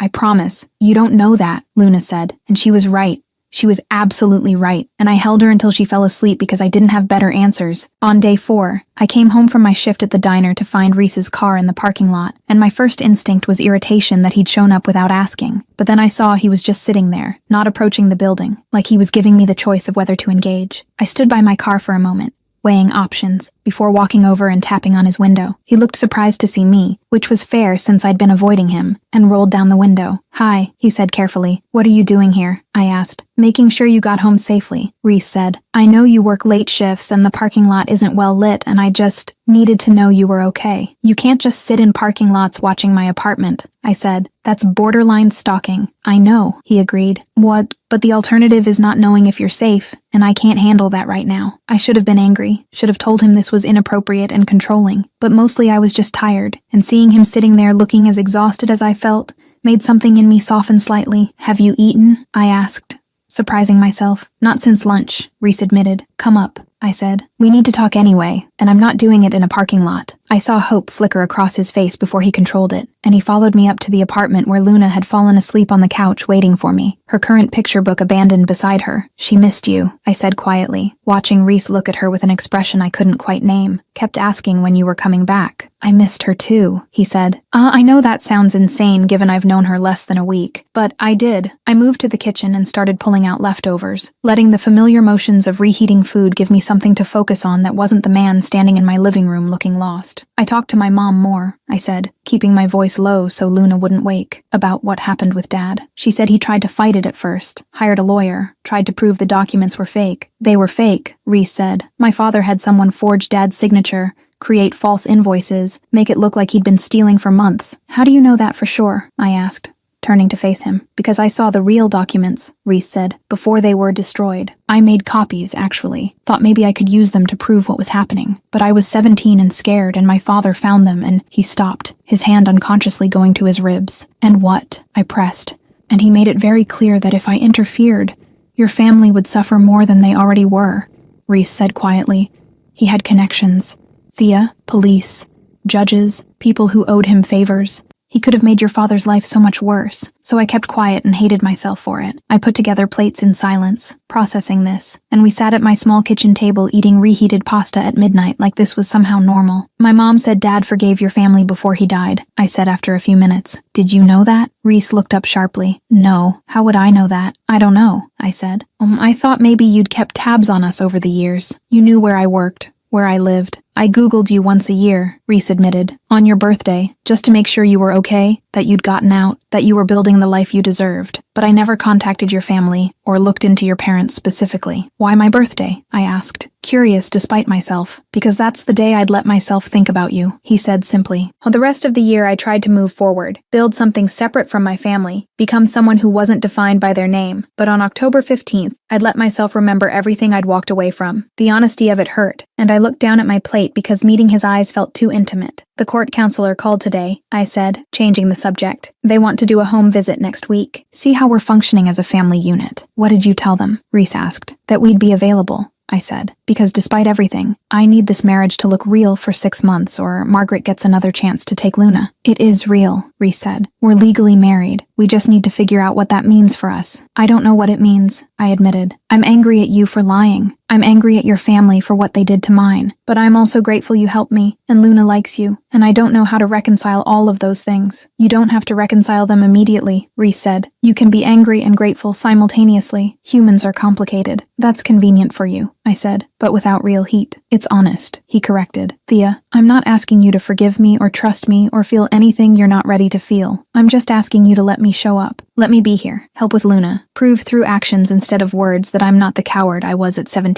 And if I can't, I challenged. If 6 months from now I still can't get past this, then we get divorced and I disappear from your life again, Reese said, and I heard real pain in his voice. But at least I'll know I tried. That I didn't run this time. Luna stirred on the couch, mumbling something in her sleep, and we both went quiet watching her, and when she settled again, I felt the weight of everything pressing down. You can stay tonight, I said finally, on the couch. The counselor will want to see evidence of cohabitation, and it'll be easier if you're actually here. Are you sure? Reese asked. No, I said honestly. Well, but I'm doing it anyway. I found him blankets and a pillow, gave him a t-shirt that had been David's that I'd kept for reasons I couldn't articulate, and left him in the living room while I got ready for bed. But sleep was elusive, and around 2 a.m. I gave up and went to the kitchen for water, finding Reese awake on the couch staring at the ceiling. Can't sleep either, I asked. Too much on my mind, he said, sitting up. You, same, I admitted, sitting in the chair across from him. Can I ask you something? Anything, Reese said. What happened after you left? Where did you go? He was quiet for a moment, and I watched shadows play across his face from the streetlight through the window. I went to my mother's family in Boston, he said finally. They'd cut ties with my father years before, but agreed to take me in. I finished high school there, worked 3 jobs to pay for community college, eventually got into business school on scholarship, built everything from nothing because I didn't want to touch money that came from what my family did. That must have been hard, I said. It was necessary, Reese corrected. I needed to prove to myself I could be something other than Vincent Donovan's son, that I could build success without corruption. Did it work? I asked. Mostly, he said. I'm good at what I do. I help legitimate businesses restructure, renegotiate contracts, stay afloat during hard times. It's clean work, honest work, but I still carry what my family did. Still feel like I'm trying to balance scales that can never actually be balanced. Is that why you helped me? I asked quietly. To balance scales, partly, Reese admitted. But also because when I saw you in that diner looking exhausted and desperate and still trying to hold it together, I saw the same girl who used to share her lunch with me when she noticed I wasn't eating, who treated me like I was worth something when everyone else treated me like I was dangerous. You were kind to me when you didn't have to be, and I wanted to be that for you. I'm not that girl anymore, I said. No, Reese agreed. You're stronger now. You're a mother fighting for her child. You're someone who sacrifices constantly without complaint. You're better than that girl was. Stop, I said, uncomfortable with the praise. I'm just trying to survive. Survival with grace is still remarkable, Reese said. We sat in comfortable silence for a few minutes, and I felt something shift slightly between us. Not forgiveness, exactly, but maybe the beginning of understanding. Thank you, I said finally, for the preschool fees, for sitting in that parking lot even though it was creepy, for showing up even when I told you to leave. Thank you for letting me back in, Reese replied, even just a little. I went back to bed eventually, and this time sleep came easier. And when I woke up at 6 to get Luna ready for preschool, I found Reese already awake making coffee with the kind of quiet competence that suggested he'd navigated strange kitchens before. Morning, he said, offering me a cup. Morning, I replied, and when Luna emerged rubbing sleep from her eyes and saw Reese, her face lit up in a way that made my chest ache. You came back, she said, running to him. I came back, Reese agreed, catching her. Is that okay? Very okay, Luna declared. Can you make pancakes? I can attempt pancakes, Reese said, looking at me for permission. Go for it, I said, and watched him navigate my kitchen while Luna supervised from a chair, telling him exactly how she liked her pancakes, chocolate chips in a smiley face pattern. And I felt something warm and terrifying curl in my chest. This was dangerous. This feeling of family, of partnership, of not being alone. Because it was built on complicated history and guilt and lies by omission, and I didn't know if that foundation was strong enough to support what we were building. But watching Reese flip pancakes while Luna giggled and directed him, I found myself hoping it might be, at least for 6 months, at least long enough to figure out if this could be real. So, my dears, how emotional are we feeling? If you made it this far, tell me, what score would you give this story so far? From 1 to 10. I'd also like to give a special thank you to our new members, Diana Need and Luna Azul. A big kiss to you both. Chapter 8. Building Something Real. The court counselor, a woman named Patricia Chen, who had kind eyes and a notebook she filled with careful observations, arrived exactly on time the following Tuesday, and I'd spent the entire morning stress cleaning my apartment until Reese gently took the vacuum from my hands. It's clean enough, he said. She's not here to judge your housekeeping. She's here to see if Luna is happy and safe. What if she asks questions I can't answer? I said, anxiety making my voice tight. What if she figures out we barely know each other? Then we tell her the truth, Reese said, his hand settling on my shoulders. That we've known each other a long time, reconnected recently, and we're building something together. All of that is true. You make it sound simple, I said. It is simple, he replied. We care about each other and we're trying. That's all anyone can ask. Luna chose that moment to run through the living room, wearing a tutu over her jeans and a tiara, and Reese caught her mid-sprint. Whoa, where's the princess going in such a hurry? He asked. To show the lady my room, Luna announced. Mommy said a lady is coming to visit and I have to show her my stuffed animals. That's very responsible of you, Reese said seriously. Do you have your 17 animals arranged? 18 now, Luna corrected proudly. You bought me the elephant.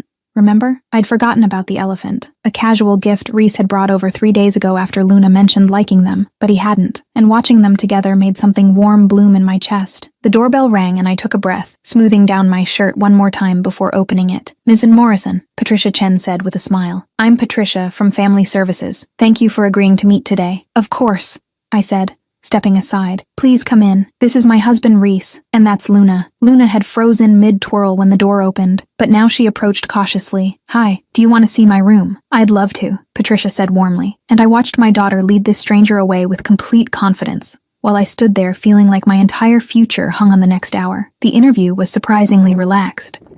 Patricia asked about our routines, how we divided household responsibilities, what Luna's typical day looked like, how we handled discipline in bedtime and meals. Reese and I answered honestly, and I was grateful for the 3 days he'd been staying over, because we'd naturally fallen into patterns that made cohabitation feel real. "And how long have you been married?" Patricia asked, pen poised over her notebook. "Almost 2 weeks," I said. "We got married the morning of the custody hearing." "That's quite recent," Patricia observed. "And can you tell me about your relationship before that?" "We went to high school together," Reese said, and I was grateful he took the lead because my mouth felt dry. "Lost touch after I left town, but we reconnected about 2 months ago when I came back to the area, started spending time together, realized we'd both been thinking about each other for years." "And the decision to marry when you did?" Patricia asked. I could have lied, could have made it sound more romantic, but something in Patricia's eyes told me honesty would serve us better. "The timing was influenced by the custody situation," I admitted. "Margaret was arguing that Luna needed a 2-parent household and I couldn't provide that alone. Reese offered to help, and we realized that what we were building was real enough to make it official. So it was practical as well as romantic," Patricia said.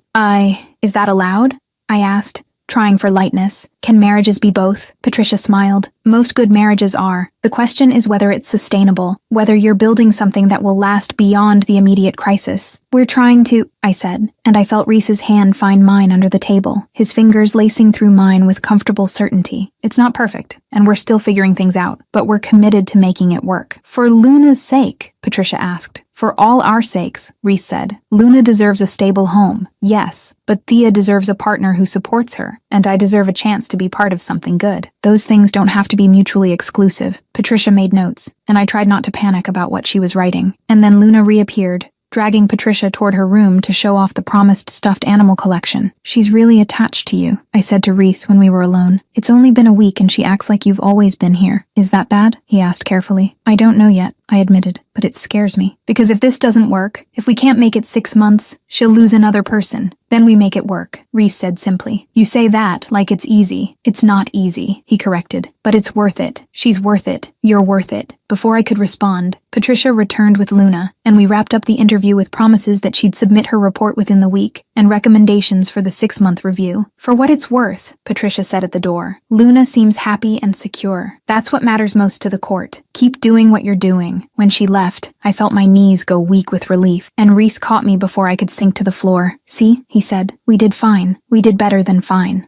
I said, and then I was hugging him, my face pressed against his chest while he held me with careful gentleness. "Thank you for being here, for saying the right things, for not making me feel like I'm doing this alone." "You're not alone," Reese said against my hair. "Not anymore." That weekend, Reese suggested taking Luna to the zoo, and my first instinct was to refuse because it felt too much like playing happy family, but Luna overheard and got so excited that saying no became impossible.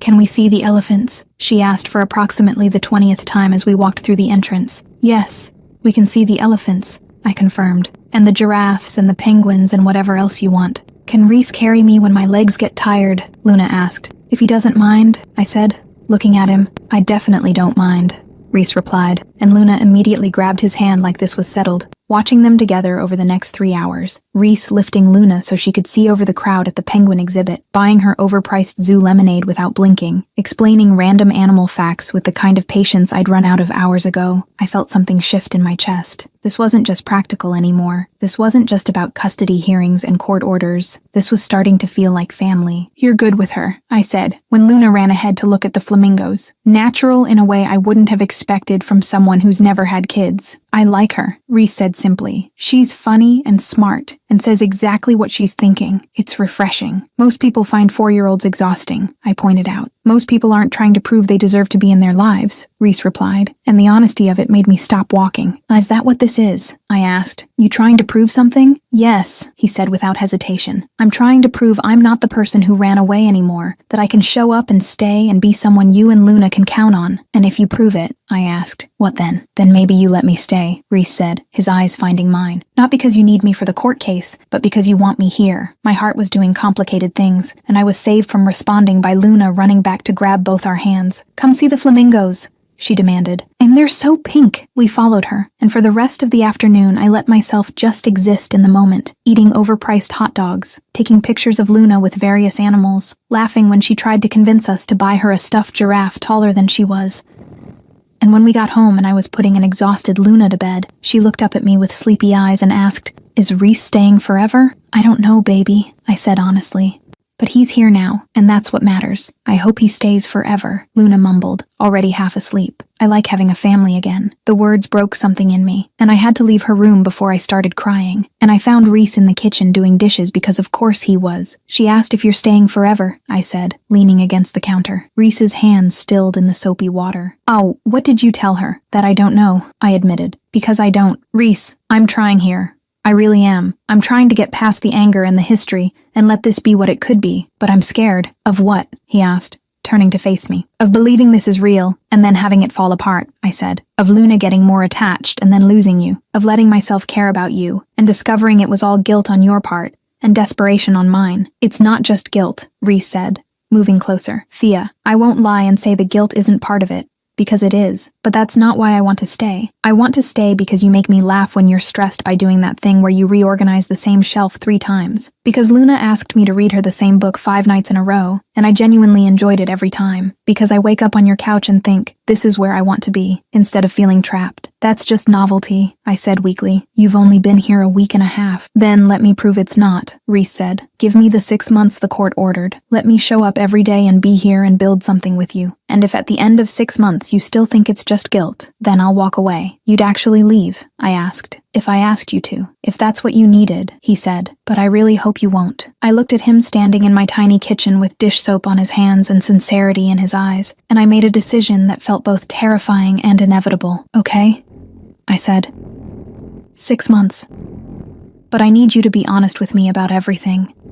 No more secrets about the past. No hiding things because you think it'll protect me. Deal, Reese said immediately. And I need you to understand that I'm going to be difficult sometimes, I continued. That I'm going to question things and push back and probably drive you crazy. I'm counting on it, he said with a slight smile. And Luna comes first, I added. Always. If this starts to hurt her, if she's getting too attached and it's going to end badly, we stop before it gets worse. Agreed, Reese said. Anything else? I moved closer, reaching up to cup his face in my hands, and watched his eyes darken. Kiss me. What? He asked, like he wasn't sure he'd heard correctly. Kiss me, I repeated. If we're doing this, if we're actually trying to build something real, then I need to know if there's chemistry beyond just convenience. So kiss me. Reese didn't need to be asked 3 times. His hands came up to frame my face, gentle and certain, and then his mouth was on mine and everything else fell away. The kiss was slow and deep, and tasted like possibility, his lips moving against mine with a gentleness that contradicted the intensity I felt radiating from him, and when I pressed closer, he made a sound low in his throat that sent heat flooding through me. We broke apart breathing hard, and I rested my forehead against his while my heart hammered. So, Reese asked, his voice rough, chemistry or convenience? Definitely chemistry, I admitted. That's both good and problematic. Why problematic? Because it makes it harder to think clearly, I said, and I need to be able to think clearly for the next 6 months. Fair, Reese agreed, but his hand stayed on my waist like he wasn't quite ready to let go. For what it's worth, I've been thinking about kissing you since you were 16 and let me hide in the library. That's a long time to wait, I said. Worth it, he replied, and kissed me again, briefer this time, but no less intense. And standing in my kitchen at 10 p.m. with the dishes still half done, and my daughter asleep in the next room, and my life still complicated beyond measure, I felt something I hadn't felt in 2 years. Hope. Not the desperate hope of someone drowning, but the real kind. The kind that said maybe, possibly, this could actually work. Chapter 9. The Choice We Make. 3 months later, life developed a rhythm I hadn't expected. Reese staying over most nights but keeping his own apartment to maintain boundaries, Luna treating him like he'd always been part of our lives, and me slowly learning what it meant to have a partner, instead of just surviving alone. Small things changed first. Reese started picking Luna up from preschool on Tuesdays when I had the late shift, and she'd come home chattering about how they'd stopped for ice cream or gone to the park. He fixed the kitchen cabinet that had been broken for 8 months, replaced the smoke detector I kept forgetting about, and somehow my car started running better after he just took a quick look at it. You don't have to fix everything, I said one evening, watching him repair Luna's favorite doll that had lost an arm. I like being useful, Reese replied, his focus on the tiny stitches he was making. Besides, watching Luna's face when her doll works again is worth the effort. You're good at this, I observed. The domestic stuff. I wouldn't have guessed that about you. My mother's family believed in practical skills, he said. My aunt taught me to sew. My uncle taught me basic carpentry. They said if I was going to reject my father's money, I needed to know how to take care of myself.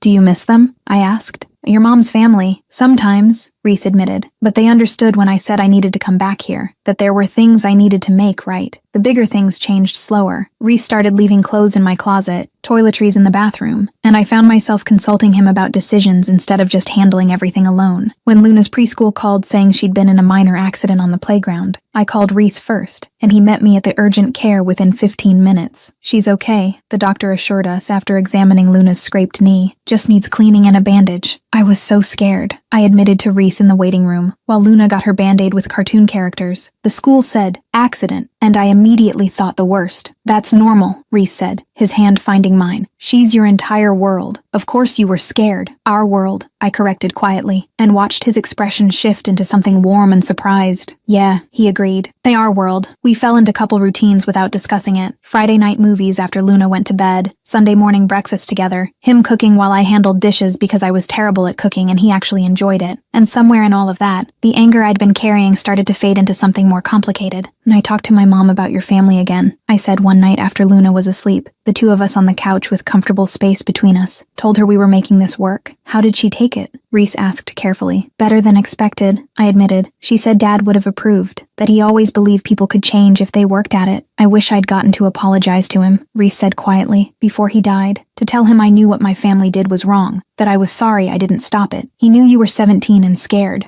I said. Mom told me he never blamed you specifically, just the situation. That's generous of him, Reese said. He was a generous person, I replied. Which is why what your family did hurt so much. He gave them honest work, and they destroyed him for it. I know, Reese said, and I can't fix that, but I can try to be the kind of man he would have approved of for his daughter. The words settled between us, and I shifted closer, letting my head rest on his shoulder. You're doing okay so far. His arm came around me automatically, and we sat there watching some cooking show. Neither of us was really paying attention to, and it felt easy in ways that terrified and comforted me simultaneously. The real test came in month 4, when Margaret filed her motion for another hearing, claiming that Patricia Chen's report was biased and demanding a full reassessment. She can't do that, can she? I asked Caroline over the phone, panic rising in my chest. The judge already ruled. She can file whatever she wants, Caroline said, but the judge doesn't have to grant it, especially since Patricia's report was glowing. She specifically noted that Luna is thriving and the home environment is stable. So we just ignore it, I asked. For now, Caroline confirmed. I'll file a response, but unless the judge orders another hearing, Margaret is just wasting everyone's time. I hung up and found Reese watching me with concern. Margaret again. She's trying to force another hearing, I said, sinking onto the couch. He says Patricia's report was biased because we charmed her or something. Patricia Chen doesn't strike me as someone who can be charmed, Reese observed. She's a professional doing her job. I know, I said, but Margaret has unlimited money to keep filing motions and making our lives difficult, and I'm just so tired of it. Then we make her tired, Reese said, sitting beside me. Oh, we keep showing up. Keep proving Luna is happy and safe. Keep building this life until Margaret realizes she's fighting a losing battle. And if she never realizes that, I challenged, then we fight as long as it takes, Reese said simply. I'm not going anywhere, Thea. Not when things get difficult. Not when it's inconvenient. Not when Margaret throws more legal threats. I'm here. I looked at him, really looked at him, and saw absolute certainty in his eyes. Why? You've more than paid whatever debt you thought you owed. You could walk away and no one would blame you. I'd blame me, Reese said. And more importantly, I don't want to walk away. I want to stay here with you and Luna and keep building this incredibly imperfect but genuinely good life we're creating. It is good, isn't it? I said, surprised by how much I meant it. It's the best thing I've ever been part of, Reese replied. I kissed him then, slow and certain, and when we broke apart I said the words I'd been holding back for weeks. I love you. Reese went very still. What? I love you, I repeated, more confident now. Not because you're convenient or helpful or good with Luna, though you're all those things, but because you showed up when you didn't have to. You stayed when it got hard, and you made me believe that maybe second chances are real. Thea, he said, and his voice was wrecked. I love you too. I've loved you since we were teenagers and I was too scared to do anything about it. I love you now in ways I didn't know were possible. We kissed again, deeper this time, and I felt something fundamental shift between us, from trying to make it work to actually working, from obligation to choice, from past guilt to present love. 2 months later, the 6-month review was scheduled for a Tuesday morning. and I woke up nervous despite Patricia's reassuring emails and Caroline's confidence that everything would be fine. Nay, what if the judge doesn't think 6 months is enough? I asked Reese while getting ready. What if they want another year or permanent evaluation or... Then we handle it, Reese interrupted gently, adjusting his tie in the mirror, together, like we've handled everything else. When did you become the calm one? I asked, trying to tame my hair into something professional. When I realized I'm not losing either of you, he said. Whatever the judge says today, we're a family. The court can document that or not, but it doesn't change what we are. Luna appeared in our doorway, our bedroom now, since Reese had officially moved in last month, wearing her favorite dress and a serious expression. Are we going to see the judge lady? She asked. Not you, baby, I said. Just me and Reese. You get to stay with Grandma and eat cookies. Will the mean lady be there? Luna asked, meaning Margaret.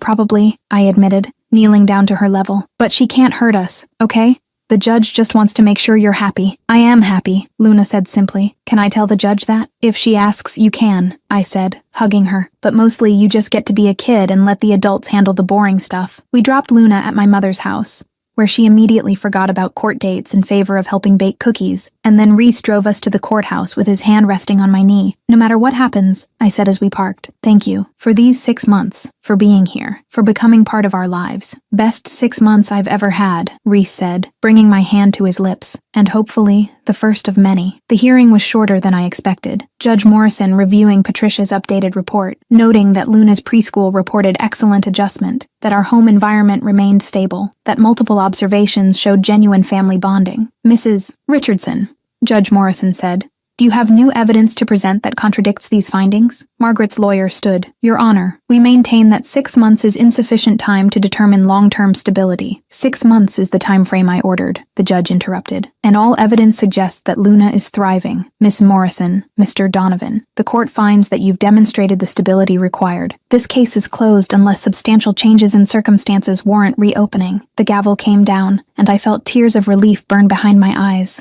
We won. Actually, permanently won. Outside the courtroom, Margaret approached one final time. This isn't over, she said, but there was less venom in it now, more resignation. Yes, it is, I said, surprising myself with how calm I sounded. You can be Luna's grandmother or you can be her adversary, but you can't be both. If you want a relationship with her, it goes through me and Reese. Those are the terms. Margaret looked at Reese, and something complicated passed across her face. Your father destroyed a lot of families, she said. I suppose it's fitting his son puts one back together. She left before either of us could respond, and I turned to Reese. Did that just happen? I think she just gave us her weird blessing, Reese said, in the most Margaret way possible. What do we do now? I asked. Now, Reese said, pulling me close. We go pick up our daughter and tell her she's safe, and then we keep living this life we've built. Our life, I said. Our life, he agreed, and kissed me right there in the courthouse hallway, and I kissed him back, thinking about everything we'd survived to get here. His family's sins, my father's injustice, custody battles and 6-month reviews, and slowly learning to trust again. None of it had been easy, but standing there with Reese's arms around me and our future finally secure, I knew it had been worth it. Every difficult conversation, every moment of doubt, every choice to stay instead of run, all of it had led here, to this moment, to this man, to this life, and I wouldn't change a thing. Epilogue. 1 year later, I found Reese in Luna's room reading The Paper Bag Princess for what had to be the 100th time, her head resting against his shoulder while he did all the character voices she loved. Again, I asked from the doorway, smiling. She's very persuasive, Reese said, but he was grinning. 1 more chapter, Luna negotiated, already half asleep. Nice try, kid, I said, coming to kiss her forehead. School tomorrow. Sleep now. She grumbled but curled into her blankets, and Reese tucked her in with the practiced ease of someone who'd been doing this for over a year now. Love you, sweetheart, he said. Love you too, Daddy, Luna mumbled, and I watched Reese's expression do that thing it always did when she called him that, like she'd given him something precious he didn't deserve, but would protect with his life. We moved to the living room of our new house, bigger than the apartment, with a yard where Luna could play, and a kitchen that actually fit both of us, and I settled against him on the couch. Margaret called today, I said. Wants to take Luna to the zoo next weekend. How do you feel about that? Reese asked carefully, because Margaret's slow reintegration into Luna's life had been complicated. Okay, actually, I admitted. She's trying. It's It's awkward and she'll probably never like me, but she loves Luna. That's enough. You're very generous, Reese observed. I learned from someone who believes in second chances, I said, kissing his jaw. My phone buzzed with a reminder about my clinical rotation tomorrow. I'd started nursing school again 6 months ago, using the fund Valentina Moretti had actually established that had nothing to do with guilt and everything to do with Reese quietly ensuring I could finish what I'd started. How's studying going? He asked. Good, I said. Hard, but good. Worth it. You're going to be an incredible nurse, Reese said. I'm going to be an exhausted nurse, I corrected. But yeah, hopefully incredible too. We sat in comfortable silence, and I thought about how far we'd come, from that desperate night in the diner to a home we'd built together, a daughter who was thriving, a love that had grown from complicated history into something real and lasting. Hey, I said, turning to look at him. Thank you. For what? Reese asked. For showing up, I said. For staying. For becoming the person Luna calls Daddy, and the person I can't imagine living without. Thank you for letting me, Reese replied, his hand cupping my face. For giving me a second chance to not be a coward. You were never a coward, I said. Just 17 and scared. There's a difference. Either way, he said, I'm glad I'm here now. Me too, I agreed, and kissed him properly, thinking about everything we'd survived and everything we were still building. It wasn't perfect, but it was ours, and that was more than enough. Luna calls him Daddy. They have a house with a yard, Thea's in nursing school, Margaret is trying to be a real grandmother. And they're just living their earned happy ending, perfection in under 500 words. Now, the channel's favorite segment, the famous fun facts from our story. Thea's father was framed by the Donovan family as an FBI scapegoat. Reese was 17 and saw the real documents, but was too afraid to expose them. They had exactly 7 real conversations in high school, but Reese remembers all of them, including the time she helped him with history without him asking. Reese left home at 17 and built everything from scratch in Boston with his mother's family, refusing any dirty money from his father. The phrase, "I need a husband by tomorrow," was said at 10:15 p.m. on a Tuesday. Reese was eating lemon pie. He didn't hesitate, LOL. Luna called Reese Daddy for the first time 8 months after the wedding. He cried in the bathroom afterward. Patricia Chun's social worker wrote in her report, "I rarely see a genuine bond form this quickly. I recommend continuation." Margaret gave her passive-aggressive blessing by saying, "Your father destroyed families. You're rebuilding one," the closest thing to approval she could manage. Thea's father forgave the Donovan family before he died. He said anger was too exhausting to carry. Thea said, "I love you" first. In month 4, Reese had to sit down because his legs gave out. The ending takes place in a house with a yard, symbolizing that Luna has room to grow safely, unlike the cramped apartment at the beginning. My review. Why it works. A strong protagonist without being annoying, Thea is kind, accepts help, and processes anger in a mature way. Earned redemption. Reese was 17 and genuinely afraid. It wasn't pure malice. The emotional slow burn, 6 months of buildup, not everything forgiven in 2 days. A realistic child, Luna acts like a 4-year-old, not a plot device. A villain with motive. Margaret loves her granddaughter, but is controlling and classist. What makes it different? Romance built through small daily actions, fixing a cabinet, making pancakes, reading the same story 100 times instead of grand gestures. Message. Second chances exist, but they require work. Cowardice at 17 doesn't define you forever, but you have to prove change with consistency, not words. Score. 9/10.